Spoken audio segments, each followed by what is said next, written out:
Bonjour et bienvenue dans la 15e vidéo pour les 4e. On va faire un peu de théorie. Le grand 2, grand C, équation réduite par lecture graphique. Donc on va voir comment déterminer l'équation réduite d'une droite en lisant sur le dessin. Alors le cas le plus facile, c'est si la droite D est verticale. Vous vous rappelez dans l'activité d'introduction que c'était facile à déterminer quand les droites étaient verticales. Alors si la droite est verticale, on a dans ce cas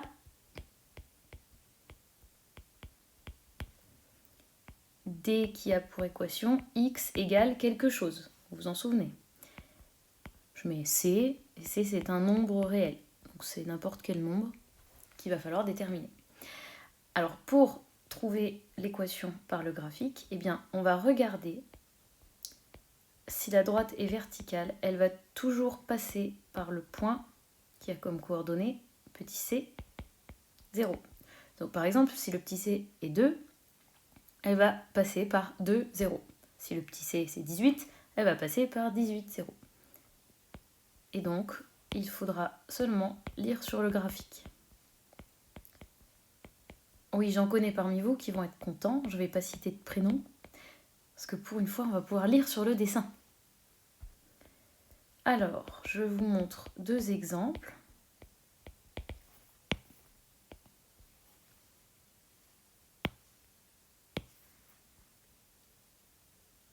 Voilà, ici sur le dessin, on a une droite D1 et une droite D2. Elles sont toutes les deux verticales. Alors je vous montre comment il faut rédiger dans la partie exercice.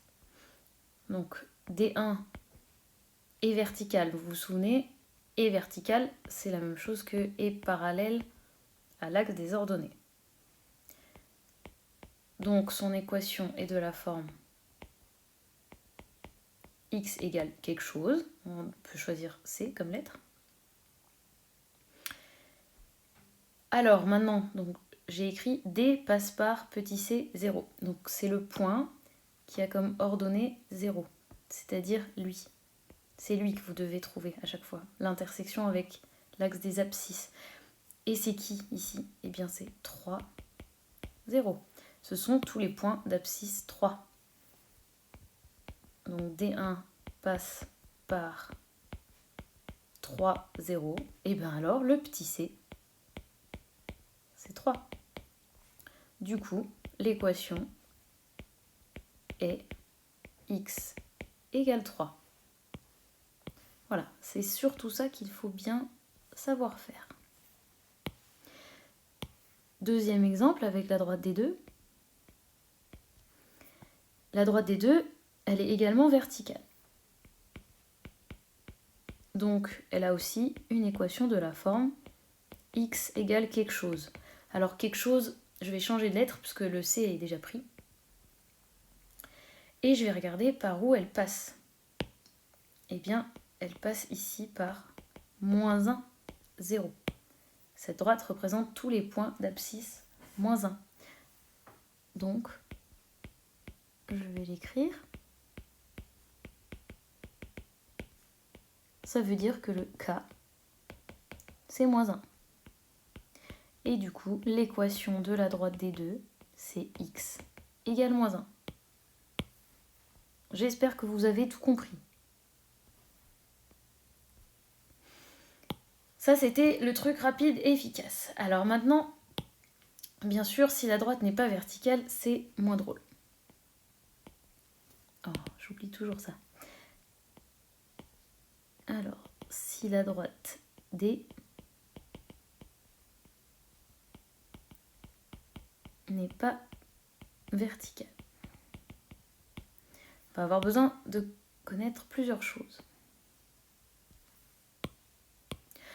Alors déjà, dans ce cas,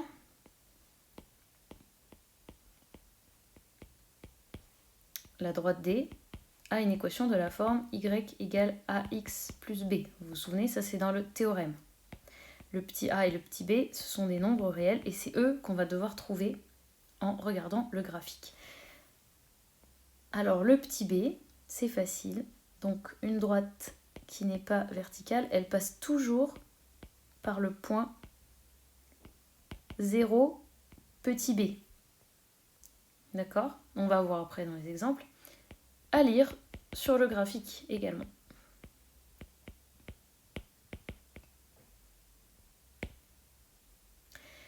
Et par contre, pour trouver le petit a, on va avoir besoin d'une propriété. Ce sera la propriété numéro 1. La numéro 2, elle viendra plus tard. En rouge, vous l'écrivez. Donc si je prends une droite D qui a pour équation y égale ax plus b, donc ça signifie qu'elle n'est pas verticale, et que je prends 2 points,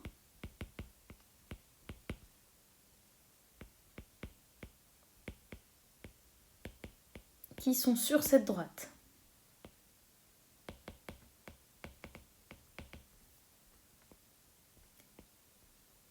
Et bien sûr, pour m'assurer qu'elle n'est pas verticale, cette droite, l'abscisse de A doit être différente de l'abscisse de B. Je vous montre juste en vitesse sur le dessin précédent.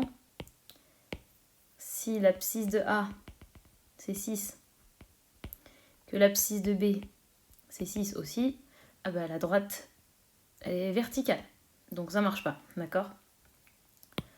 Donc il faut que XA ne soit pas égal à XB. Alors, on a une formule qui dit que le petit a, écoutez bien, c'est delta y sur delta x. Alors, le delta, c'est une lettre grecque. Ça, c'est un delta majuscule. Et en fait, delta, en général, ça signifie une différence ou une variation ou un accroissement. Ça dépend dans quelle matière vous le rencontrez. Ça signifie qu'on fait varier quelque chose, ou qu'on avance, ou qu'on recule, etc. Alors ici, vous pouvez retenir dans votre tête delta y sur delta x, delta comme différence. Donc on va faire une différence en haut et en bas. Et je vais prendre la différence des y, alors lesquels? Eh bien ceux-là. La différence des y divisé par la différence des x.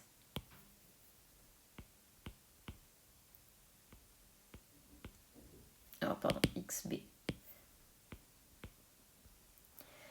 Il y a un truc auquel il faut faire extrêmement attention, c'est que vous pouvez choisir de commencer avec A, si vous voulez.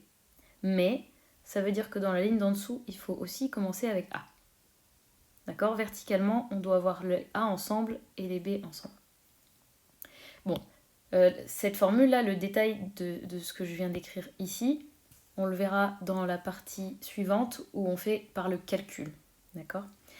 Là, je vais vous montrer ce que ça veut dire sur le graphique. Donc, on peut le lire sur le graphique. Mais c'est trop compliqué à expliquer sans graphique. Donc, je vais vous le montrer dans l'exemple immédiatement.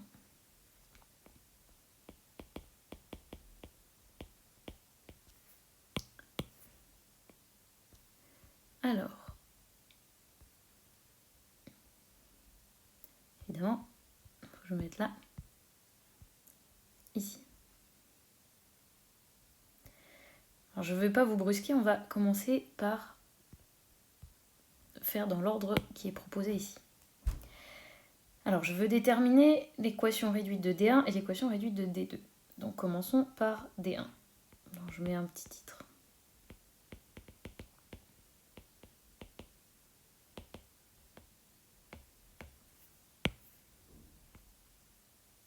La première chose à constater, c'est que la droite n'est pas verticale. D1 n'est pas parallèle à OY. Rappelez-vous que ça veut dire la même chose que D1 n'est pas vertical, mais ça prend plus de temps à écrire. Donc, son équation, c'est de la forme Y égale AX plus B. Je lis ce qui est écrit dans la méthode. D passe par 0B à lire sur le graphique. Alors, D1 passe par 0, et là je vais regarder mon graphique. D1, le point d'abscisse 0, eh bien, il est là. C'est là où la droite coupe l'axe des Y. Ça, c'est le point 0, moins 2. Eh bien, cela signifie que B égale moins 2. D'accord? Donc le petit b, ici, c'est moins 2. Et on le trouve là. Alors ensuite, la propriété 1. Donc je peux écrire ma formule. A égale delta y sur delta x. J'ai besoin de 2 points. Les points, vous les choisissez où vous avez envie, à condition de pouvoir lire leurs coordonnées. D'accord? Je ne vais pas prendre ça. C'est pas pratique du tout. Je peux très bien prendre celui-ci, puisqu'il est déjà là. Hein, c'est une bonne idée, non? Et puis n'importe lequel qui vous inspire, on peut prendre celui-là ou celui-là. Bah, d'ailleurs, j'aime bien celui-là, il est sympa. Alors maintenant, je vais vous montrer donc le delta y sur delta x. Comment le lire? Delta y, c'est la différence des y.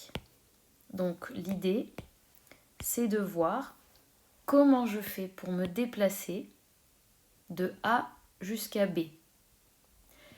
Pour aller de A jusqu'à B, selon les y, je vais monter jusqu'ici. Et ensuite, selon les x, je vais aller vers la droite, comme cela. Eh bien, cette partie-là, c'est ça, la différence des y. Donc, il y a combien? 1, 2, 3 et 4. Alors, delta y, c'est 4. Parce que, donc pour aller de A jusqu'à B, je suis montée de 4 unités. Ensuite, au niveau des x, qu'est-ce qui se passe? Eh bien, je me déplace de 1, puis 2. Donc, mon delta x, c'est 2. J'espère que c'est clair pour vous. Vous dessinez bien sûr ça sur votre dessin aussi. Ok, les exemples que j'ai mis, il faut les recopier. Et puis après, on fait le calcul. 4 divisé par 2, ça fait 2. Donc, on a trouvé le petit a et le petit b. Donc, je peux donner la conclusion. D1 a pour équation y égale alors ax, c'est-à-dire 2x, plus b, c'est-à-dire plus moins 2. Et on a trouvé l'équation réduite de D1.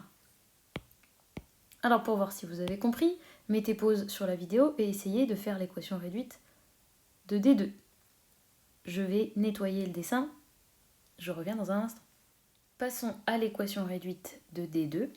Première chose à dire, c'est qu'elle n'est pas verticale. Donc, son équation est de la forme y égale quelque chose x plus quelque chose. Alors, j'ai déjà utilisé a et b, je vais changer de lettre. M, x plus p. Mais ça change rien du tout de changer de lettre, d'accord? Alors maintenant, je vais regarder par où passe D2. C'est le point d'abscisse 0. Donc, je regarde où on se trouve. Ah, eh bien, on se trouve sur l'origine. Ben, c'est pas grave, hein. Donc ici, on a 0. Et donc, le petit b, donc ici, c'est p, bien sûr. Pardon, j'allais écrire b, du coup. Petit p égale 0. Vous avez trouvé? Alors maintenant, le petit m, c'est ma formule delta y sur delta x. Donc je vais regarder. Je prends un point au choix, le point bleu, là, il me paraît sympathique. Et puis je vais essayer d'aller ici, par exemple.